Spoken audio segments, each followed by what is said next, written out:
ଜୟ ଶ୍ରୀ ଜଗନ୍ନାଥ ସାଙ୍ଗମାନେ। ସକାଳୁ ସାନ ଭାଇକୁ ଷ୍ଟେସନ ଛାଡ଼ିଦେଇ ମୁଁ ଆସିଥିଲି ଜିମ୍।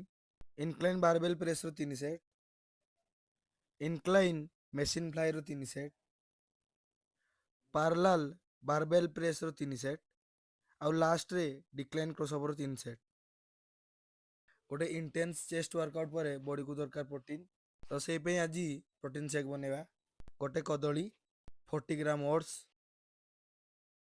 ଗୋଟେ ସ୍କୁପ୍ ୱେ ପ୍ରୋଟିନ୍ ଆଉ 50 ଗ୍ରାମ ଛେନା, ସବୁଗୁଡ଼ାକୁ ଭଲ ଭାବରେ ମିକ୍ସ କରିଦେଲା ପରେ ଆମକୁ ମିଳିବ ଗୋଟେ 40 ଗ୍ରାମର ପ୍ରୋଟିନ୍ ସେକ୍। ତାପରେ ମୁଁ ଆସିଥିଲି କୋର୍ଟ କାମ ସାରି ଖରାରେ ଟିକେ ପିଟି ହେଇ ମୁଁ ଆସିଥିଲି ବ୍ୟାଙ୍କ କାମ ସାରି ଘରେ ଆସି କରିଥିଲି ମୁଁ ଲଞ୍ଚ।